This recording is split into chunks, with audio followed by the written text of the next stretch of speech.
Hello. This video took a lot of time, and I'm sure someone else has already done it, but I don't care. Minecraft's recent updates have been pretty substantial.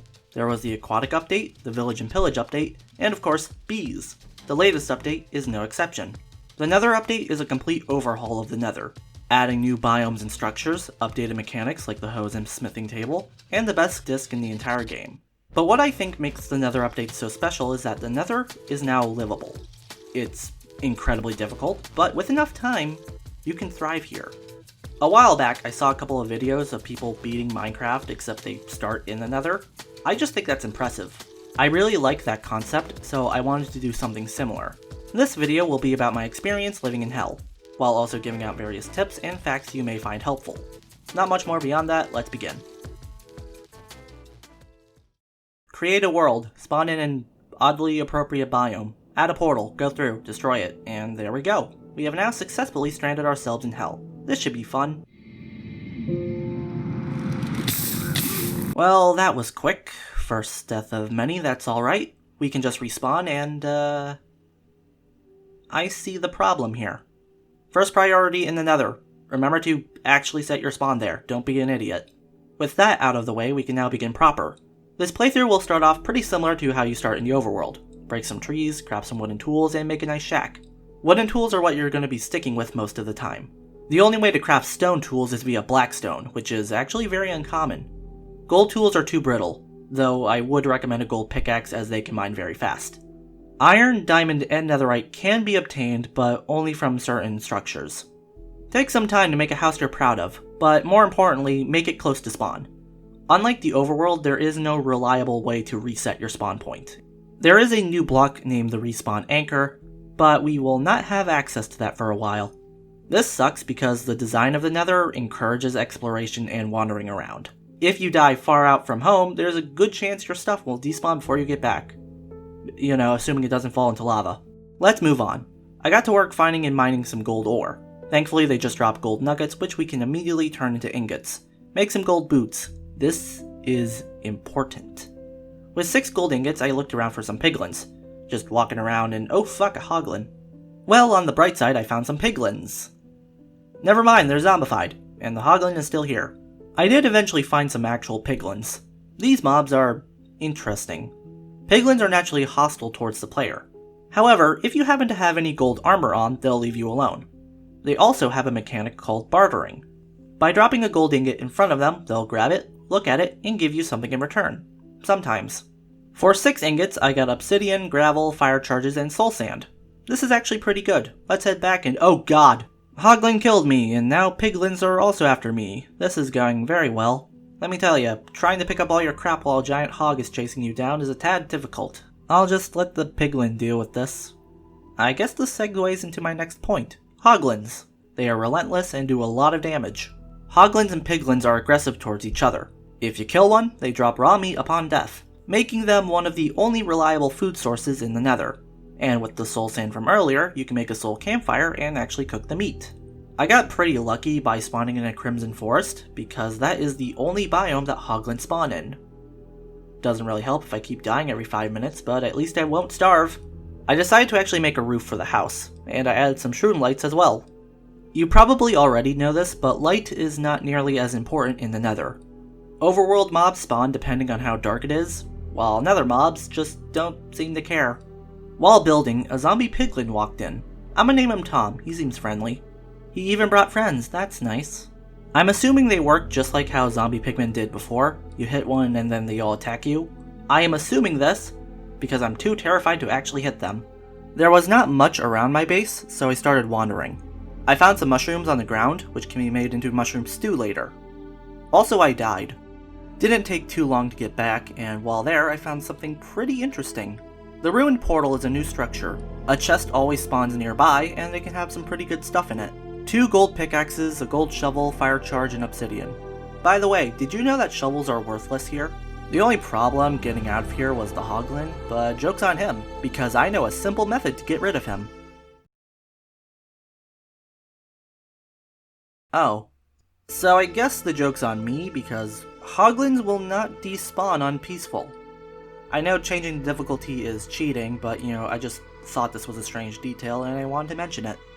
I did actually manage to escape, and while heading home, I found a piglin and hoglin fighting. Oh shit, as I said, staying home is not ideal. Time to go exploring again. But before I leave, I'll make a composter. I'm sure this will be useful eventually. I wandered in a new direction and found a Soul Sand Valley biome. I think it looks kind of small. It turns out that the actual biome is below here. With no easy way down, I had to dig a path. This is a lot of effort to get to an area with nothing in it. The only notable resource here are the bone blocks. If only there were dogs to tame in the Nether. Oh well, place looks pretty at least. Oh, and skeletons actually spawn here. It's nice seeing an old friendly face again. So I died and had to come back. I have seen enough of this valley, I am ready to leave. While heading back, I actually saw a strider, and another piglin. Got more obsidian, magma cream, ender pearls, and string. Where are you getting this stuff? Since I mentioned it, the string can be used to craft a bow and a fishing rod. Given that skeletons do spawn in the Nether, you can actually get arrows for the bow.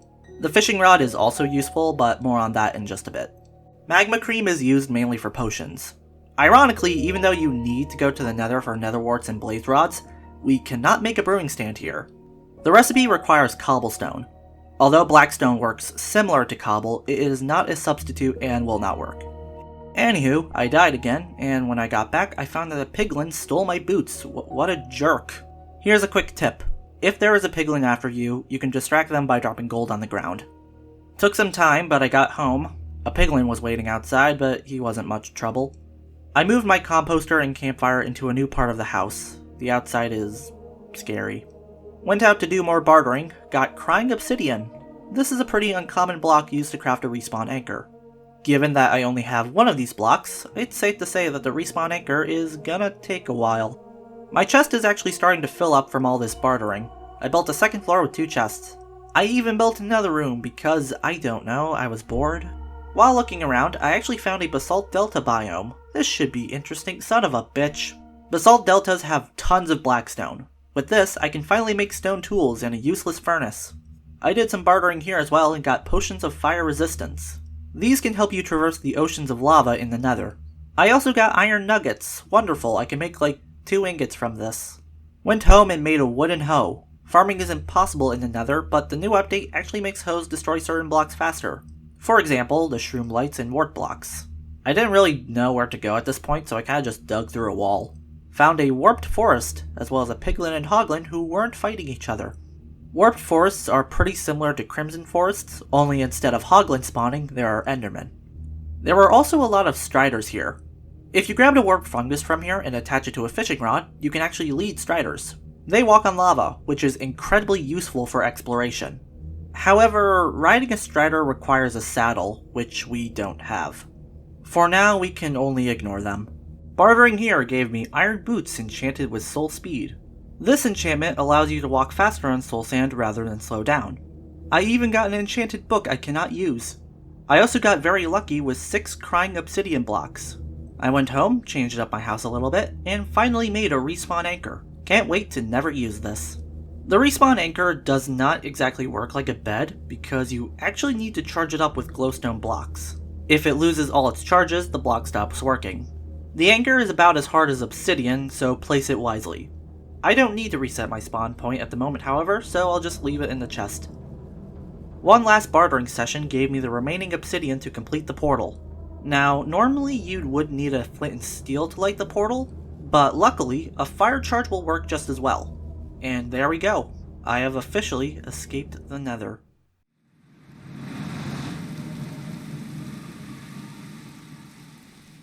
This place sucks, I'm going home.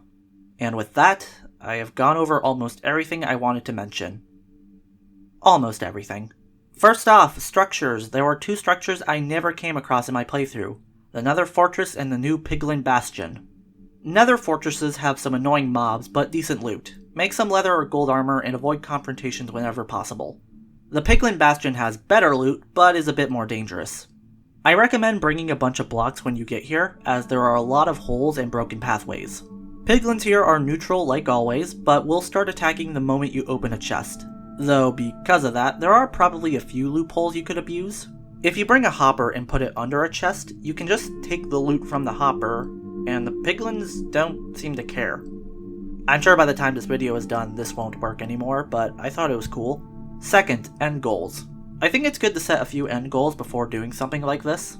If your goal is to fight the Ender Dragon, remember that you can actually make Ender Eyes in the Nether itself.